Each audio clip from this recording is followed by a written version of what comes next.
Very good morning, dear students. Before the start of the class, let us take a pledge to fight the deadly coronavirus. I, Harpreet Singh, commit to be vigilant and bear in mind at all times the risk to myself and my colleagues from COVID-19. I promise to take all necessary precautions that prevent the spread of this deadly virus. I promise to follow and encourage others to follow the COVID-19 appropriate behavior. To always wear a mask, face cover, especially when in public places. To maintain a minimum distance of 6 feet from others. To wash my hands frequently and thoroughly with soap and water. And together, by taking all these precautions, we will win this fight against COVID-19. Students, I am Harpreet Singh, your mathematics teacher on the behalf of Xavier Convent School. Today we are going to start with the first class of mathematics for grade 10th. So today we will start with the very first chapter of our syllabus, that is goods and service taxes. So before we start the chapter, let us try to understand that what is the term tax. Tax means the government need money to bear the expenses of all the things. So in order he put some living tax from the public. And there are two types of taxes. One is direct tax and one is indirect tax. Direct tax means like income tax, these are the direct tax. And indirect tax means that by these taxes may be paid by consumer or by the organization for goods or the service or both things. So there are a few terms which we need to know while studying these things, goods and service tax. So first term is dealer. Dealer means a person which buy goods and services and resell these things. Then the cost price. Cost price means the actual price that is incurred for preparing or making some good or for some service. And list price is that price. Sometimes it is also known as marked price. इसे marked price भी बोलते हैं. And it is the price that is printed on the item. And discount. Sometimes there is a discount. Discount in terms of percentage. The discount may be provided to clear the old stocks, and when the season change, there are some seasonal discount sale also. You can see sometimes that during winter and or summer and there is a sale, like there is a discount of 70%. So discount means the retailer sometimes, in order to clear the stock, they reduce the price, and that is called discount. And selling price is the list price or marked price minus discount, and it is also called the discounted price. And then comes the term GST. GST means goods and service tax, and this tax is introduced by the government in 2017. From 1st July 2017 onwards, there is a kind of this tax, that is goods and service tax. And before study the goods and service tax, first of all, what is the meaning of good? Good means any article that we need for the supply or to buy something. That is called good. And service means the thing that we provide. That is not a good, but it is service, like hospitals, schools, or a kind of thing that we do for the others. This is called service. And there are taxes on both of these things. They are called goods and service tax. And next, the thing is interstate transaction or intrastate transaction. Interstate transaction means that the thing that we supply from one state to other state, or intrastate means within the state. So in order to calculate the intrastate transaction GST or interstate transaction GST, we need following formulas. There are three basic terms related with GST. First is GST for CGST. It is central GST. Then SGST. It is state GST. And integrated GST. That is IGST. Now how do we calculate the GST for intrastate and interstate transaction? Now in case the intrastate transaction, the whole rate of GST is divided in two equal parts, and one part goes for CGST and other part goes for SGST. And for interstate movement or interstate transaction, that is transaction from one state to other, the GST is paid in term of integrated GST. So these are the few basic terms that we need for the GST. So now we will start with the actual problems related with this goods and service tax. Now let us start with the very first question of exercise 1A. He said for the following transaction within Delhi, fill in the blanks to find the amount of bill. So here the MRP, that is marked price, maximum retail price, MRP is maximum retail price, is rupees 12,000 and discount is 30%, GST rate is 18%. We have to fill these blanks: discount, selling price, CGST, SGST, IGST and amount of the bill.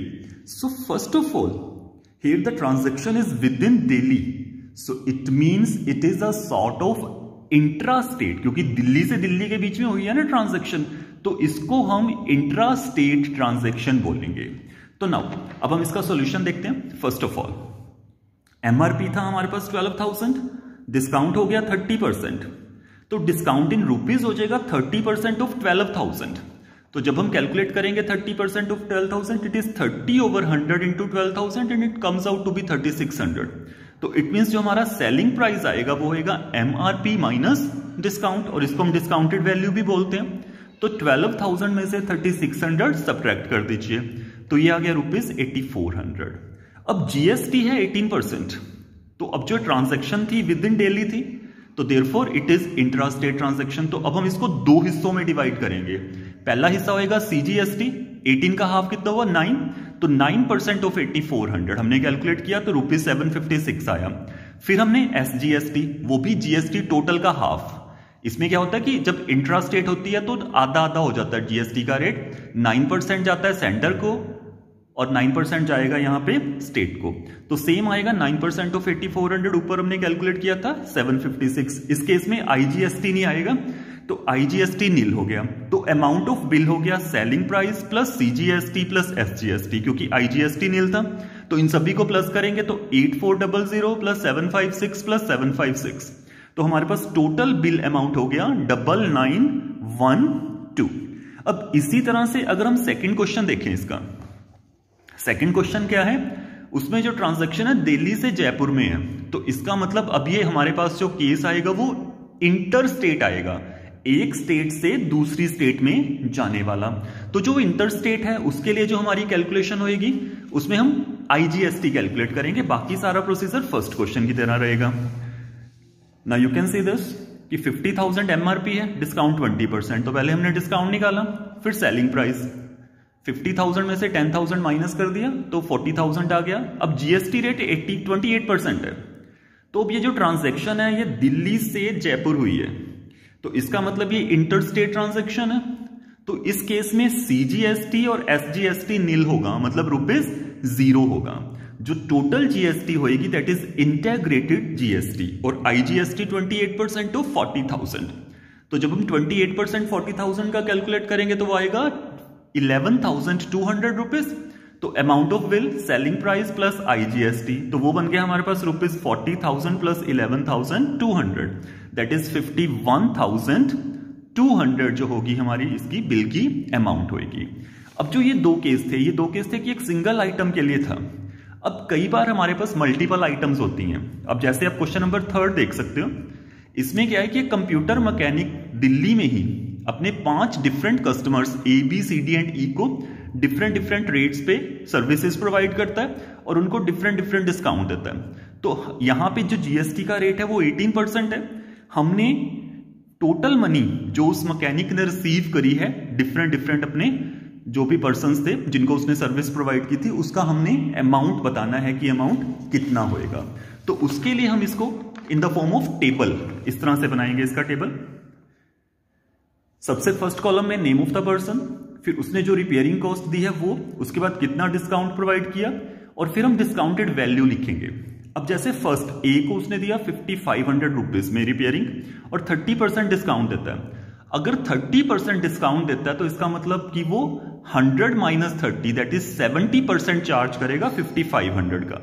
तो हम यहाँ पे 70% 100 minus 30 70% हो गया, 5500 का calculate करेंगे, वो amount आ गया 3850।